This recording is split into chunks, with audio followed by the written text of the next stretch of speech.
ആഗോള അയ്യപ്പ സംഗമം ഗവൺമെന്റിന്റെ തീരുമാനമാണ്, അല്ലാതെ ദേവസ്വം ബോർഡിന്റെ അല്ല. ദേവസ്വം ബോർഡ് വെറും പടം മാത്രം. ഇത് പറയുന്നത് മറ്റാരുമല്ല, രമേശ് ചെന്നിത്തലയാണ്. അത് നടക്കുന്നതിന് മുൻപ് കേരളത്തിന്റെ മുഖ്യമന്ത്രി പിണറായി വിജയൻ ജനങ്ങളോട് മാപ്പ് പറയണമെന്നും രമേശ് ചെന്നിത്തല പറയുന്നുണ്ട്. തിരുവിതാംകൂർ ദേവസ്വം ബോർഡ് സംഘടിപ്പിക്കുന്ന അയ്യപ്പ സംഗമത്തിൽ രാഷ്ട്രീയ വിവാദങ്ങൾ തുടർന്നുകൊണ്ടിരിക്കുകയാണ്. മതാചാരത്തിന്റെ പേരിൽ CPM നടത്തുന്ന വോട്ട് കച്ചവടം എന്നാണ് സാധാരണ ജനങ്ങൾക്ക് പോലും മനസ്സിലായിട്ടുള്ളത്. 4 വോട്ട് നോക്കിയല്ല ശബരിമല വിഷയത്തിൽ നിലപാടെടുക്കുന്നത് എന്ന് പിണറായി വിജയൻ ഒരിക്കൽ പറഞ്ഞൊന്നും ജനങ്ങൾ മറന്നിട്ടില്ല. 2018 സെപ്റ്റംബർ 8 ഒരു സുപ്രധാന വിധി വന്നു. അത് പിണറായി വിജയന്റെ നിർദ്ദേശത്തോടെ ശബരിമലയിൽ സ്ത്രീകളെ പ്രവേശിപ്പിക്കാനുള്ള വിധിയായിരുന്നു.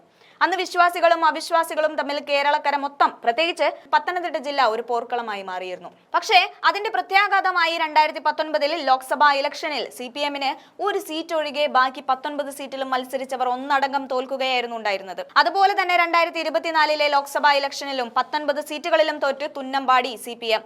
അതോടെ അവരുടെ വോട്ട് ബാങ്കിൽ വൻ വിള്ളലാണ് സംഭവിച്ചത്. CPM അവരുടെ കളം മാറ്റി കളിക്കാൻ തുടങ്ങിയത് അവിടെ നിന്നാണ്. ഇനി ആ വോട്ടുകളെല്ലാം തിരിച്ചു പിടിക്കണമെങ്കിൽ വിശ്വാസികൾ ഒപ്പം നിൽക്കുകയല്ലാതെ വേറെ വഴിയില്ലായിരുന്നു അവർക്ക്. അത് മനസ്സിലാക്കി തരുന്ന പോലെ CPM സംസ്ഥാന സെക്രട്ടറിയായ ഗോവിന്ദൻ മാഷ് നാഴികക്ക് 40 വട്ടം എന്ന പോലെ പറയുന്നുണ്ട് CPM എന്നും വിശ്വാസികൾക്കൊപ്പം എന്ന്. മലയാളികൾ വെറും മണ്ടന്മാരല്ല. ഇപ്പോൾ ന്യൂനപക്ഷ വോട്ട് കിട്ടില്ലെന്ന് ഉറപ്പായപ്പോൾ 4 വോട്ട് കിട്ടാൻ അയ്യപ്പ സംഗമം.